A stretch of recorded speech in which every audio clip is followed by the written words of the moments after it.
200 anos da obra salesiana no mundo, porque 200 anos de nascimento de Dom Bosco. E nós estamos com o padre Piscinati, salesiano, estamos aqui comentando, comemorando, celebrando também esses 200 anos do nascimento de Dom Bosco. Antes do intervalo que entrou aí, você percebeu que a gente teve um pequeno probleminha técnico aqui, por isso que o intervalo entrou. Eu havia chamado uma reportagem direto de Turim, mostrando a festa no dia de ontem dos 200 anos de nascimento de Dom Bosco. A gente vai agora, portanto, ver a reportagem que foi chamada. E aqui em Turim, no norte da Itália, muita festa no local onde há 200 anos nasceu Dom Bosco. Por aqui, mais de 5.000 jovens que vieram de várias partes do mundo. Muitos peregrinos e, é claro, a família salesiana, todos reunidos para festejar o aniversário deste santo, pai e mestre da juventude. Na colina onde moravam os pais de Dom Bosco, a missa para celebrar o bicentenário de seu nascimento. Bandeiras de várias partes do mundo sinalizam que o dom que nasceu aqui alcançou corações, se espalhou pelos continentes, chegou ao Japão. Quero agradecer a Dom Bosco porque começou uma obra que hoje outros tantos dão continuidade. Estou feliz em vê-los aqui. Na missa, o reitor-mor dos salesianos relembrou o caminho feito neste um ano que antecedeu a festa e deixou um convite à família salesiana: reavivar a criatividade na evangelização e educação dos jovens. Nós, família salesiana, procuramos renovar o nosso compromisso com os jovens e para os jovens. Sabemos que isto é um desafio, um grande trabalho, porque queremos acompanhar a juventude. Mas nos encontramos em um momento de muita esperança como salesianos. Para a juventude, uma cruz peregrina e o envio de que sejam missionários, levem o evangelho e nunca deixem de sonhar. Como um bom salesiano, jamais poderia vir sozinho. Trouxe inúmeros jovens no coração. O meu sonho como jovem salesiano e o sonho de inúmeros jovens que trabalham comigo e que convivem comigo, dando continuidade à missão de Dom Bosco. E a canção nova, que pertence à família salesiana, também marcou presença. A comunidade foi representada por duas amigas de Dom Bosco, que aqui vibraram com a beleza, simplicidade e força evangelizadora do santo. Contato com os salesianos aqui, eu me remeto ao nosso fundador e vejo nele essa salesianidade que ele tem e que faz parte de nós. Esse amor aos jovens é algo que está inserido em nós, faz parte de nós. Este encontro se fala de vida com Deus, né, de encontro com Jesus, da vida, da experiência, do testemunho de Dom Bosco. Por isso, eu, como uma grande amiga de Dom Bosco, eu não podia viver de forma diferente esse encontro, esse momento. 200 anos se passaram, mas no local onde nasceu, na casa onde viveu a infância, no coração de cada salesiano, Dom Bosco permanece vivo e seus sonhos cada vez mais reais. Santo Bosco, bienvenido, gran amigo de todos los. Padre Piscinati, depois de 200 anos, com toda essa festa, revigora naturalmente. O que pensam os salesianos para o futuro? O reitor-mor, que apareceu na reportagem, ele nos desafia exatamente para sermos mais santos. Que o grande presente que nós podemos dar aos jovens o presente não é uma obra, não é uma iniciativa, não é um evento, mas é o nosso testemunho de santidade, né? Que nós, como consagrados, possamos ser para os jovens um sinal inconfundível do amor de Deus. Então, ele pede exatamente que nos renovemos como místicos, como consagrados, como santos, que este é o grande e o maior serviço que nós, como salesianos, podemos oferecer à igreja, à sociedade e aos jovens. É o desafio da igreja toda, né? É o desafio. Padre Piscinati, Dom Bosco tem uma relação muito especial com o Brasil. De modo particular, nós estamos em Brasília, capital. Brasília foi uma cidade sonhada por Dom Bosco. Onde é que está a origem deste sonho? Onde é que está registrado este sonho de Dom Bosco que se tornou realidade. A capital que nasceu em nosso país foi sonhada por um santo quantos anos antes? Então, em 1883, 5 anos antes dele morrer, exatamente no praticamente o último dia de agosto, ele contou que ele teve um sonho. Ele, de manhã, encontrou o salesiano e falou: essa noite eu tive um sonho e me pareceu estar assim viajando pelo mundo, e lá entre os paralelos 15 e 20 eu vi uma vasta civilização passando por países, e a um determinado momento que nós situamos como se fosse o centro do Brasil, né, ele viu nascer, no sonho, ele viu nascer uma grande civilização, diz ele, onde correria leite e mel. E vi muitos salesianos naquela direção, muitos jovens e muitos salesianos naquela direção. E chamou a atenção, e nos chama a atenção hoje, quando ele diz que ao redor de um grande lago, né, esse pormenor é muito interessante, nasceria uma civilização onde teria, portanto, muita abundância. Este é um sonho 1883. Evidentemente que ele não disse ali nascerá Brasília, né? Mas ele teve essa intuição de um caminho luminoso onde os salesianos seriam significativos. E passa exatamente atravessa. Ele mesmo desenhou, né, no mapa mundi, no globo que ele tinha, ele mesmo disse: é por aqui que passou o meu sonho. Né? E mostrou, e entre esses paralelos está Brasília. Exatamente Brasília. É o lugar exatamente em Brasília. Agora, o que nós atribuímos à importância? Que os salesianos, né, o Padre Roque, por exemplo, que chegou aqui a Brasília, no Núcleo Bandeirante, né, antes do início até dos trabalhos aqui no plano, foram realmente empreendedores e ousados, né, e procurando desde o início ser significativo para essa garotada que estava chegando aqui como imigrantes, né? Mas o que me parece que ajudou muito foi que vários líderes, inclusive o que nós recordamos sempre, que é o Israel Pinheiro, que foi o primeiro governador de Brasília, um grande engenheiro, um grande mestre de obras, que juntamente com Juscelino fazia parte, portanto, desse grupo inicial de sonhadores com Brasília. Ele tem uma história muito bonita, porque ele ficou órfão ainda muito jovem, e os seus irmãos, que eram numerosos, todos ficaram naturalmente órfãos como ele, e ele, como mais velho, teria que ter deixado a faculdade de engenharia que ele já estava frequentando no Rio de Janeiro para cuidar dos irmãos. Aí os salesianos de Cachoeira do Campo, em Minas, da Inspetoria de Minas, disse: pode deixar, nós cuidamos dos teus irmãos.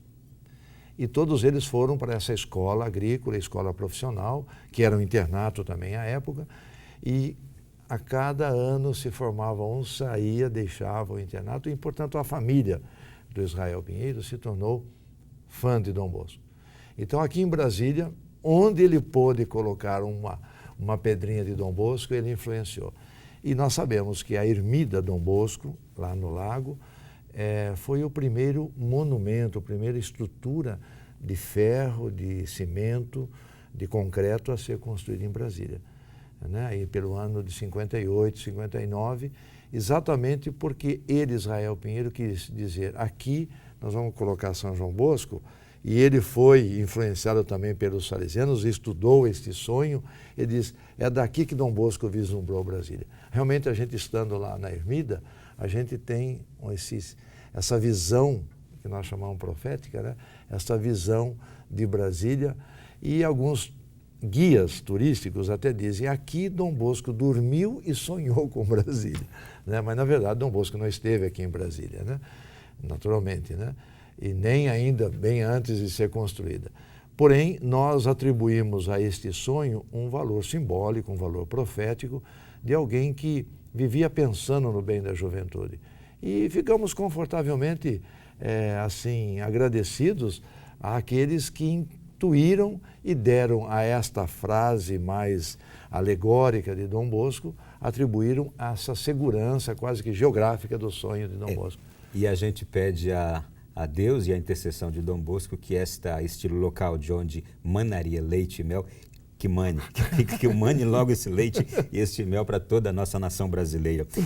Ontem foi um dia especialíssimo, aqui em Brasília também, muitas comemorações no Brasil inteirinho, e a gente pode chamar agora também a reportagem lá do Santuário Dom Bosco, porque ontem foi um dia em que nós tivemos em várias cidades brasileiras, capitais e outras cidades brasileiras, a comemoração também aqui no Brasil do Bicentenário e o lançamento de um selo pelos Correios e Telégrafos do Brasil, um selo comemorativo ao Bicentenário de Dom Bosco.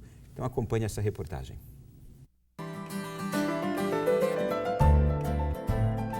Em homenagem aos 200 anos do nascimento de Dom Bosco, os Correios lançaram selos com a imagem do santo associada ao Santuário Maria Auxiliadora, em Niterói, a parte interna do Santuário Dom Bosco, em Brasília, um grupo de dança das escolas salesianas e o trabalho relacionado à promoção integral dos jovens.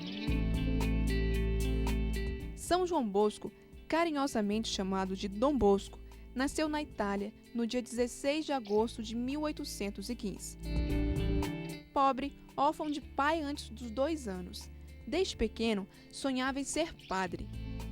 É o fundador dos Salesianos, que hoje estão presentes em mais de 150 países. Dom Bosco foi um educador revolucionário. E hoje essa educação, essa proposta educativa de Dom Bosco ainda responde à expectativa e às necessidades e os desafios educativos da nossa época. O legado que Dom Bosco deixou para a igreja foi o sistema de educar os jovens, baseado em 3 palavras: razão, bondade e religião.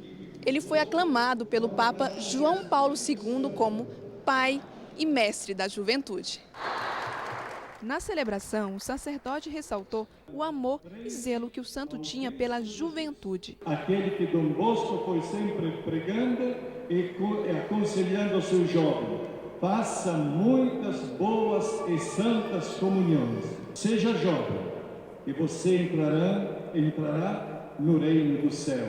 Dom Bosco encantou religiosos do mundo inteiro, com sua história de luta, humildade e dedicação à igreja. Um padre para os jovens, um educador admirável, um grande comunicador. Jovens e crianças se inspiram na trajetória de vida dele. Tem muitos jovens que sentem, não na obrigação, mas querendo ajudar outros jovens por meio da história dele também. Ele fez coisas maravilhosas com os pobres. Eu acho que Dom Bosco inspira todo mundo, se não inspira, deveria inspirar. Fiz tudo quanto soube e pude pelos jovens, que são o amor de toda a minha vida. É emocionante. Padre Pessinati, existem muitos filmes sobre Dom Bosco e eu sempre recomendo tantos filmes que a gente conhece, mas procure também os filmes sobre a vida de Dom Bosco. Quantos mais ou menos existem? Bom, o que eu conheço assim de longa-metragem são 3 fundamentalmente, né? Agora, se proliferaram pelo mundo outras criações, né? Mas uma produção mesmo, assim, tipo Hollywood, né? São 3 grandes filmes dele. Muito bem. Nós vimos que ontem foram lançados, portanto, esses selos comemorativos. Hoje já passaram a ser comercializados no Brasil. O que é que o senhor diria sobre esses selos? Então, na verdade, foi uma delicadeza muito grande por parte do Ministério da Comunicação de atender ao nosso pedido feito pelo padre Renato dos Santos, que é um padre salesiano de Porto Alegre, solicitando a possibilidade de nós termos no Brasil o selo, pois sabemos que o selo representa a comunicação, né? A autenticidade da comunicação. Quando nós queremos enviar alguma mensagem para alguém selada, significa que está garantido que chega, né?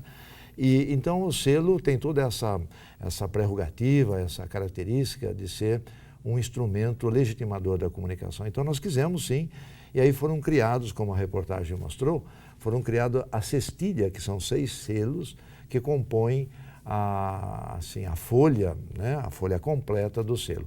E a partir de hoje já todas as agências deverão estar recebendo.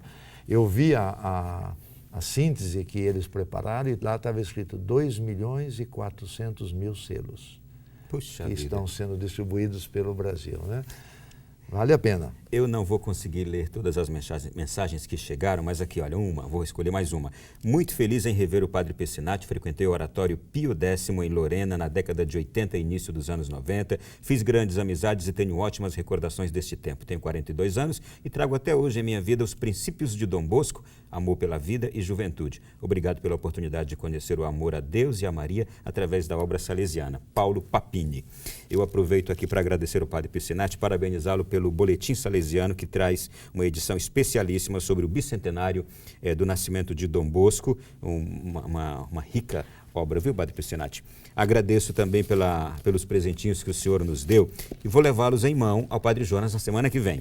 Estão aqui, gente, olha só, que coisa bonita, esta aqui, com os jovens e pelos jovens, e para os jovens, com os jovens, para os jovens. Em várias línguas. Em várias línguas, tem aqui italiano, inglês, espanhol, francês e o nosso português. Muito bem. E também este livro aqui, que o senhor também nos presenteia, olha, Dom Bosco, uma história para todos os tempos. Algum comentário sobre essas obras, Padre Pessinati? Esta é uma publicação que acabamos de fazer com uma tiragem de 20 mil exemplares. Portanto, tem 20 mil pessoas conhecendo melhor Dom Bosco nesses últimos dias. É uma história escrita não por um padre, nem por uma freira, nem por um religioso, mas por 3 jornalistas leigos, o avô, o filho e o neto. Olha que beleza. Família Agasso, que, como pelo presente que receberam na própria vida, oferecem também esse presente literário, uma história de Dom Bosco escrita de um jeito assim jornalístico, muito agradável. Foi um prazer recebê-lo aqui, o nosso tempo voou, o senhor viu, né? Passa rápido. Obrigado por esse presente de nos fazer na noite de hoje, reviver a vida de Dom Bosco, não é? Porque a gente, vendo a vida dele, comentando sobre a vida dele, a gente parece que está vivendo junto. Perfeitamente.